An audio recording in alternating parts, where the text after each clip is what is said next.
Bienvenue à cette nouvelle édition de Minute of Learning avec votre équipe RMDC Lab. Nous continuons dans notre série sur les traitements d'images. Et aujourd'hui, nous allons étudier une fonction pour redimensionner les images. Donc, supposons que vous avez une image originelle et vous voulez faire un code, par exemple, les CNN, les réseaux convolutifs, ou des études personnelles, et vous voulez redimensionner l'image à une taille encore plus petite.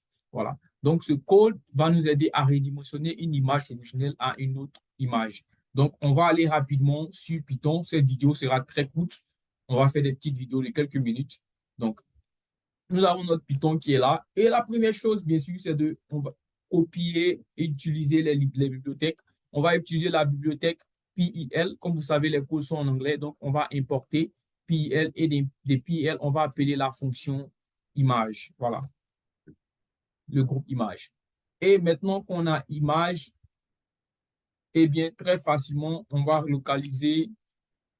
on va localiser où est-ce que nous avons sauvé notre fonction. Il faudrait noter ici que cette fonction n'est pas pour l'image spécifique, mais le dossier où l'image se trouve. Donc, l'image se trouve, où les images se trouvent dans le dossier test. Donc, quelqu'un me dirait, mais pourquoi ne pas utiliser Photoshop ou ces applications en ligne? Eh bien, ces applications en ligne utilisent des modèles comme ceci pour transformer vos images. Avec ce code Python, vous pouvez transformer en une fraction de seconde un grand nombre d'images. Si vous avez 1000 images, vous n'aurez pas à les transformer une par une, mais à simplement utiliser ce code et toutes vos images seront transformées. Donc ici, on a le dossier et ce que cette fonction va faire, cette fonction prend un for loop, c'est ce qu'on appelle un for loop function, qui va aller dans le dossier et prendre chaque image ou chaque file dans le dossier et donc ouvrir cette image et la redimensionner. En anglais, le code c'est resize et la redimensionner avec cette nouvelle taille et enregistrer cette image dans le dossier où l'image originelle se trouve.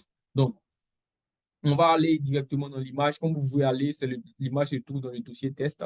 On va ouvrir l'image et on voit ici que notre image a une taille originelle de 940 par 788 pixels. 788 pixels.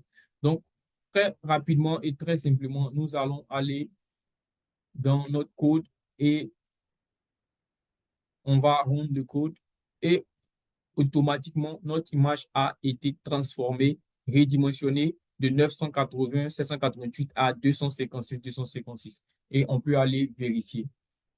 Et donc, voici notre image qui est maintenant transformée.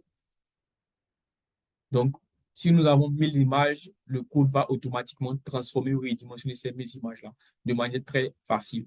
Donc, une chose qu'il faudrait noter, c'est que l'image originelle est maintenant transformée et a disparu. Donc, ça serait très bien, si on veut avoir une copie de l'image avec sa taille originelle, de la garder quelque part, parce que ce code va transformer l'image et la remplacer. Voilà. Donc, merci d'avoir participé avec nous à ce moment de RMDC Lab. On se dit à la prochaine pour un autre moment avec les traitements d'images pour machine learning.